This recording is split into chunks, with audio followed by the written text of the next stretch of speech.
Hey Highland Oaks family, Josh here with your Wednesday daily devotional. Much like I started my last video, I want you to know that you're deeply loved and appreciated and missed. I personally miss you. I miss giving you hugs and seeing your faces. And while I enjoyed our live stream and it was so neat to be able to have a moment of regularity, of something that we understood and could share, it wasn't the same without you. So I want you to know that I love you and miss you very much, and I'm excited for when I get to hug your neck in the near future.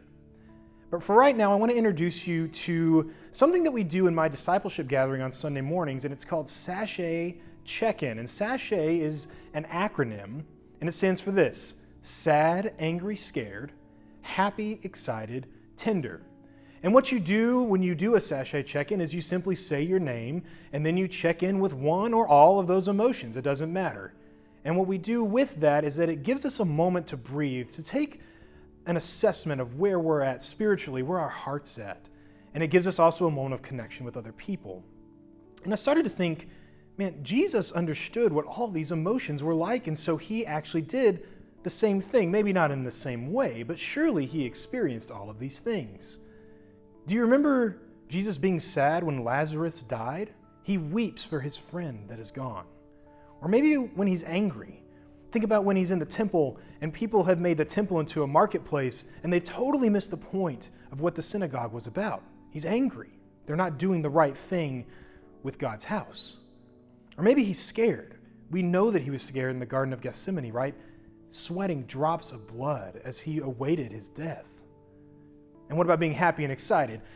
When Jesus is interacting with children and the disciples are trying to keep them away, we have this moment where Jesus is like, let them come to me. Surely he was happy and excited to see them. I can see it in my mind's eye. Just imagine him doing that. And I know that Jesus had to have been tender, right? Think about this moment at the very end of John when he's talking to Peter. When they had finished eating breakfast, John said to Simon Peter, "Simon, son of John, do you love me more than these?" He said to him, "Jesus, Lord, you know that I love you." And a second time he said to him, "Simon, son of John, do you love me?" He said to him, "Yes, Lord, you know that I love you."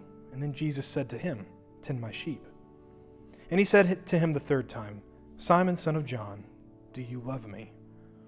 Peter felt hurt because he had said to him the third time, "Do you love me?" And he said to him, "Lord, you know everything. You know that I love you." Jesus said to him, "Feed my sheep." There's tenderness in that interaction, isn't there? There's this moment where Jesus knows that Peter has to be being ripped apart for how he treated Jesus and how he denied him. But at the same time, I can only see Jesus as being loving at the same time. Do you love me? Do you love me? And so in this moment of uncertainty, when we're apart from each other, when we don't get to see each other, when we're shut in place, when we're sheltering in place, I think it's helpful to understand that Jesus knows. Jesus knows what it's like to be sad. There's a lot to be sad about right now.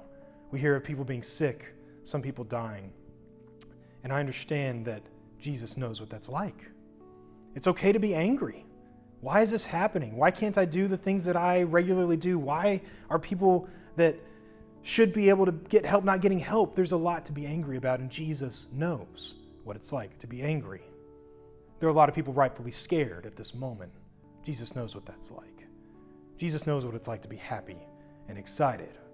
Jesus knows what it's like to be tender toward us. And so in this moment of uncertainty, again, where we're not with each other, where things are so different and it's just not how we want things to be, you can have comfort in knowing, and I can have comfort in knowing, that Jesus knows what it's like. He knows what it's like to be me, to be you. And so, Highland Oaks family, again, I love you so, so much. Blessings to you this Wednesday, and I'm looking forward to seeing you in the very near future. Grace and peace.